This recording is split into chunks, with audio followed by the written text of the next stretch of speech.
This course is sponsored by the National Veterans Intermediary, an initiative of the Bob Woodruff Foundation. We'd like to thank the National Veterans Intermediary for their generosity in making this course possible.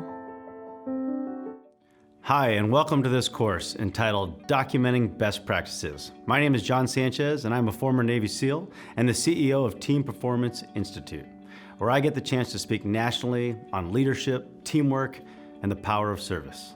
I'm excited to be here and talk with you about how to set up your collaborative for success and engaging in best practices.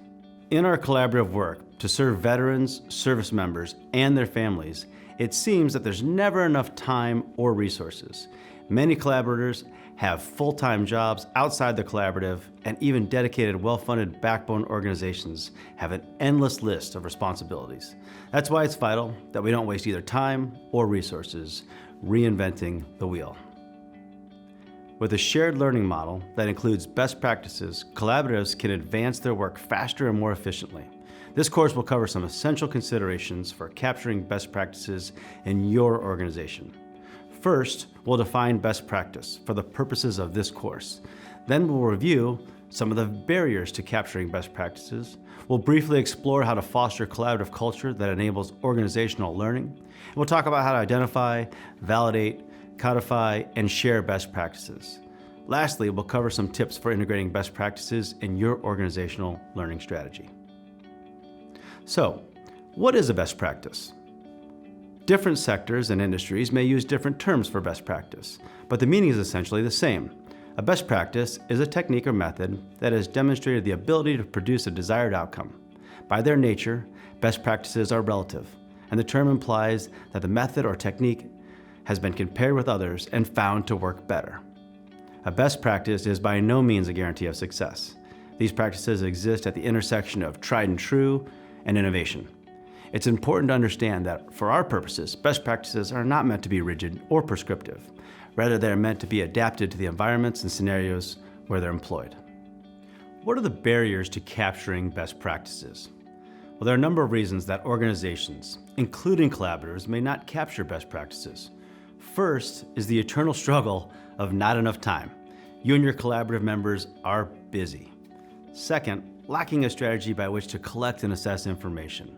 Collaborators will find it difficult to identify what's working. Third, a scarcity mindset, the feeling that there's not enough to go around.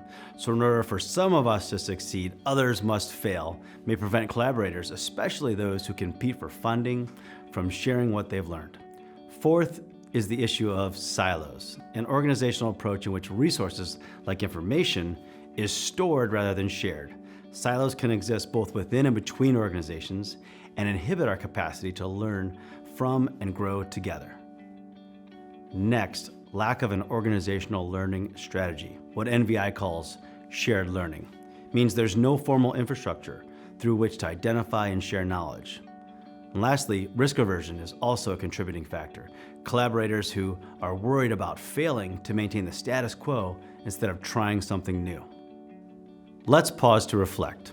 List the barriers that hamper best practice collection and sharing in your collaborative. After the video, return to this list and write one tactic you might be able to use to lower each barrier. How can collaborative culture enable organizational learning? It's incumbent on collaborative leaders to establish a culture of continuous learning. Collaborative leaders can make room for curiosity and vulnerability by modeling these behaviors and by overtly inviting curiosity and questions from members. In a culture of continuous learning, leaders are willing to examine what isn't working with a constructive mindset instead of shame, blame, or maybe even avoidance. It's also vital that collaborative leaders set conditions that support openness. One example is to establish meeting protocols that encourage respectful disagreement. Seek feedback early and often. Feedback in person and also via survey enables stakeholders to co-create solutions with you and gives them a stronger sense of ownership. Lastly, supportive collaborative leadership encourages creativity, improvement, and learning by valuing failure as part of the learning process and rewarding both sharing and adoption of best practices. Pause to reflect. List 3 ways you enable a learning culture in your collaborative and one new method you can try. How to identify best practices. The first step to codifying best practices is identifying them. Collaboratives can identify best practices by considering both formal and informal informational inputs. Formal information can include analysis of collaborative data. Data may demonstrate a pattern linking practices with favorable outcomes. Once you've noticed a pattern, you have an opportunity to examine whether there is a correlation between the two. Surveying case studies is another formal informational channel. Unless you're in a mature collaborative, chances are you'll need to start with informal information. Informal information can include anecdotal evidence based on day-to-day stakeholder experience, or observations by community leaders about patterns they observe in their work, and communication with constituents. Questionnaires, surveys, or interviews with the veterans and service members that your collaborative serves can also be useful sources of input. Using either formal or informal information, assess whether a practice is working. Does it solve a problem? Does it result in success? Does it have a positive impact? If it does, you have a solution on your hands. The next questions you can ask yourself will determine whether your solution might be a best practice. Is it effective at solving a common problem? Is it an efficient use of resources? Is it replicable? Bonus points if it's scalable. If you answer yes to all these questions, you have a best practice on your hands. The next part of the challenge is in documenting the practice. Documenting best practices. Capturing certain information is crucial to documenting best practice. Before you provide details, it's important to frame the context. Establish the setting in which the practice was used and how it worked to solve the problem. Once you've captured the context, you'll want to answer these questions. Who is the target user? Is this practice meant for civic leadership, veteran service officers, outreach workers, business owners? Be specific. Specificity here will help ensure that your collaborative members can select a best practice that meets their needs and is properly staffed. What issue or problem does the practice address? Be specific. Is this an issue of high drop-off rate after initial outreach contact with homeless veterans? Sharing data between agencies? Transportation in a certain area? Who does the practice impact? The who should include any actors and stakeholders, as well as the people being served, if applicable. Which collaborative goals does the practice support? Connecting the best practice in your collaborative's common agenda ensures that you're recording relevant learning. It also helps you categorize learning thematically so that your colleagues can find best practice when the problem arises again. Next, you'll want to document the how of the best practice. Think in terms of both actions and resources. What did you do? What did you use? Inclusion of resources is key. This will help your colleagues determine whether they have access to the appropriate resources to employ this best practice. In addition to recording what you put into practice, you'll want to record the outcomes. Be sure to include any measurable impacts.